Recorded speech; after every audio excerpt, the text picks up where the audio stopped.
আসসালামু আলাইকুম সবাইকে। কেমন আছেন সবাই? আশা করি সবাই খুব ভালো আছেন। সো আজকে আরেকটা দিন আবারও আজকে গ্রামের বাড়িতে আসতে হইছে। কারণ ধানগুলাকে আবার শুকাইতে দেওয়া দরকার ছিল। এগুলো পুরোপুরি শুকায় নাই। এবং তালের ডাবগুলা মোটামুটি বড় হয়ে গেছে। ১০-১৫ দিন ২০ দিন পরে এগুলাকে খাওয়া যাবে আরকি।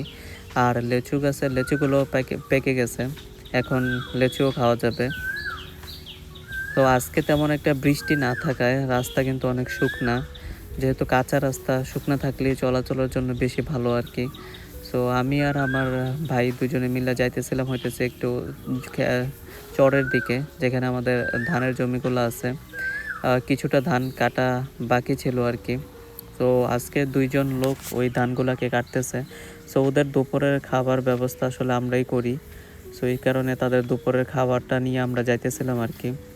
রাস্তায় খেজুর গাছ দেখলাম, ওরা ভালোই খেজুর ধরছে, কিন্তু এখনো পাকে নাই খেজুরগুলা। হ্যাঁ, পাকলে হয়তো খাওয়া যাইতো আর কি, কিন্তু পাকে নাই এখনো।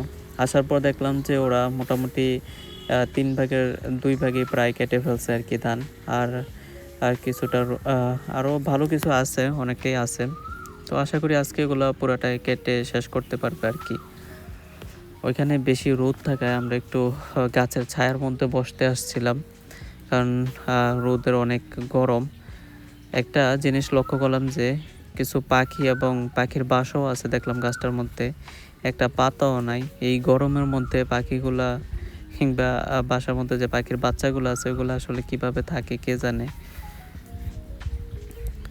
এখানে আসলাম হইতেছে মাছ ধরা দেখার জন্য, যেহেতু এই ক্ষেতের জমিগুলোর পাশে দিয়ে একটা ছোট গাঙের মতো বয়ে গেছে আর কি। এটাতে অনেক ভালো মাছ পাওয়া যায়, বড় বড় বোয়াল মাছও পাওয়া যায় মাঝে মাঝে। কিন্তু আপাতত এখানে কেউই মাছ ধরতেছে না আর কি। তো ওদের খাবার দিয়ে আমি আবার বাড়িতে চলে আসছি। কিছু কবুতর দেখলাম, এগুলা পালা কবুতর আর কি, কেউ হয়তো পালে এগুলাকে। আর এগুলা পাখাগুলা ময়ূরের মতো ছড়ানো আর কি, খুব সুন্দর দেখতে কবুতরগুলা। মাটির বড় বড় গাড়ি পাশ দিয়ে যাইতেছে আর কি।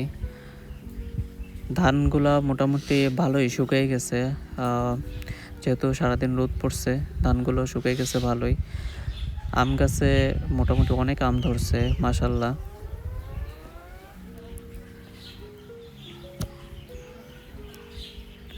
আজকে এই ধানগুলাকে একদম তুলে রেখে দেওয়া যাবে, আর নষ্ট হবে না আর কি এই ধানগুলা।